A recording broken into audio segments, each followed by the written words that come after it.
दोस्तों, आज मैं आपको एक ऐसी कहानी सुनाने जा रहा हूं जो लॉर्ड ऑफ द फ्लाइज के फिक्शन को चैलेंज करती है। उस किताब में दिखाया गया था कि अगर कुछ बच्चे एक सुनसान आइलैंड पर फंस जाएं, तो वो जानवर बन जाते हैं। लेकिन क्या इंसान सच में इतना बुरा है? यह कहानी इस सवाल का सच्चा जवाब है। यह है 6 तोंगन टीनेजर्स की स्टोरी जिन्होंने दोस्ती, यूनिटी और सर्वाइवल का असली मतलब दिखाया। 1965 में तोंगा के एक बोर्डिंग स्कूल के 6 लड़के सियोने, स्टीवन, कोलो, डेविड, लूक और मनो एक छोटी सी बोट लेकर एडवेंचर पर निकल पड़े। उन्हें अंदाजा नहीं था कि यह मजाक उनकी जिंदगी का सबसे बड़ा इम्तिहान बन जाएगा। उन्होंने एक दूसरे का सहारा बनकर होप और टीम वर्क से मुश्किलें झेली। इनकी कहानी लॉर्ड ऑफ द फ्लाइज की डार्क फिक्शन को उल्टा कर देती है। विलियम गोल्डिंग ने सोचा था कि सिविलाइजेशन के बिना हम सब लड़ने लगेंगे, लेकिन इन लाडकों ने दोस्ती और इंसानियत को चुना। 15 महीने तक एक सुनसान आइलैंड पर इन्होंने नफरत नहीं, दोस्ती और एकजुट होकर जीना चुना। यह कहानी सिर्फ सर्वाइवल नहीं, इंसानियत की जीत है। चलिए शुरू करते हैं जंगल में 15 महीने की यह असली कहानी। 6 दोस्त रात के अंधेरे में एक बोट लेकर फिजी की तरफ निकल पड़े। उनके पास न कंपास था, न मैप, बस एक्साइटमेंट और सपने थे। पहली रात आराम से गुजरी, लेकिन फिर एक भयानक तूफान आ गया। बोट का रडर टूट गया, सेल्स फट गए और खाना पानी समंदर में बह गया। 8 दिन तक बिना खाने पानी के वो समंदर में भटक रहे। सूरज की गर्मी, रात की ठंड और भूख ने उन्हें तोड़ दिया, लेकिन उन्होंने एक दूसरे को हिम्मत दी। जब एक रोता, बाकी उसका सहारा बनते। 8 दिन बाद उन्हें दूर एक सुनसान आइलैंड दिखा आता। बोट चट्टानों से टकरा कर टूट गई, लेकिन वो तैरकर आइलैंड तक पहुंच गए। थके, भूखे, लेकिन जिंदा। अब उनकी असली परीक्षा शुरू होने वाली थी। 15 महीने तक एक दूसरे के सहारे जीना, ये एडवेंचर अब सर्वाइवल बन चुका था। उन्होंने हार नहीं मानी। उनकी दोस्ती उनकी सबसे बड़ी ताकत थी। अब शुरू होती है उनकी नई जिंदगी। आटा आइलैंड पर जिंदगी आसान नहीं थी। न आग, न खाना, न पानी, सब कुछ खुद ही ढूंढना था। शुरू के महीने बहुत मुश्किल थे, कभी झगड़ा, कभी हिम्मत टूटना। एक दिन सब अलग हो गए, लेकिन जल्दी समझ आ गया कि यूनिटी ही उनकी ताकत है। उन्होंने एक रूल बनाया, झगड़ा हो तो अकेले सुलझाओ, रात को साथ प्रार्थना करो। कोलो ने महीनों तक कोशिश करके आग जलाई, पहली जीत। आग ने उन्हें गर्मी, खाना और उम्मीद दी।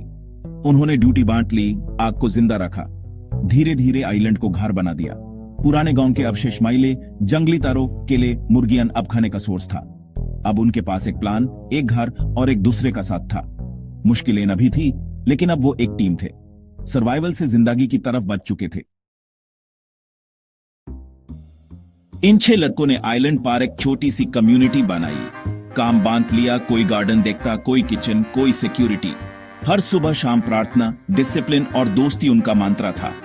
सियोने स्पिरिचुअल लीडर, कोलो टेक्निकल लीडर, सब अपनी स्किल के हिसाब से लीड करते। स्टीवन का पैर टूट गया तो सबने उसकी देखभाल की, उसका काम भी किया। याहन कमजोर का सहारा बनता गया, लॉर्ड ऑफ द फ्लाइज के उल्टा। म्यूजिक और गेम्स से उन्होंने खुशियां बनाई। लकड़ी से guitar, badminton court. Leadership rotating थी, ईगो नहीं था, सब बराबर थे। हर किसी की आवाज सुनी जाती थी। टीम वर्क और रिस्पेक्ट से उन्होंने अंधेरी जगह को उम्मीद से भर दिया।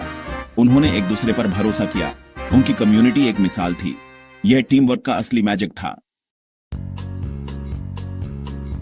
इन लड़कों की क्रिएटिविटी और डिसिप्लिन ने उनकी जिंदगी बदल दी। पैटर्न और लकड़ियों से झोंपड़ी, पेड़ों के तनों से पानी स्टोर, रेन वाटर हार्वेस्टिंग, सब कुछ खुद बनाया। गार्डन में तारों, केले उगाए, रूटीन और मकसद मिला। लकड़ियों से जिम बनाया, फिट रहे, मेंटली और फिजिकली स्ट्रांग रहे, इसलिए रेस्क्यू के व्यक्ति भी हेल्थी थे। लॉर्ड ऑफ द फ्लाइज में बच्चे वाइल्ड हो गए थे। यहाँ इन्होंने रूल्स बनाए, आग को जिंदा रखा। कम्युनिटी और फेथ उनकी अपब्रिंगिंग का हिस्सा था। मुश्किल में भी वैल्यूज नहीं छोड़ी। इन्होंने दिखाया कि इंसान का नेचर डिस्ट्रक्टिव नहीं, कंस्ट्रक्टिव है। अंधेर में रोशनी ढूंढ ली, नफरत की जगह प्यार चुना। यह कहानी इंसानियत की जीत है। हम भी चाहें तो अपनी दुनिया बेहतर बना सकते हैं। 15 महीने बाद एक ऑस्ट्रेलियन सेलर पीटर वॉर्नर ने उन्हें देखा। शो ने तैरकर बोट तक गया, अपनी कहानी सुनाई। रेस्क्यू के बाद तोंगा वापस आकर पहले अरेस्ट हुए, फिर हीरो बन गए। पीटर ने उनकी मदद की और पूरा देश उनके साथ खड़ा हो गया। अपने परिवार से मिलने का वो पल सबसे इमोशनल था। उनकी कहानी दुनिया भर में फैल गई। इस कहानी का सबसे बड़ा मैसेज है यूनिटी और पॉजिटिविटी। हम छोटी बातों पर लड़ते हैं, लेकिन असली ताकत जुड़ने में है। इन्होंने एक दूसरे की गलतियां माफ की, सपोर्ट किया, टीम की तरह काम किया। लॉर्ड ऑफ द फ्लाइज की तरह लड़ते तो सब मर जाते, लेकिन दोस्ती ने उन्हें जिंदा रखा।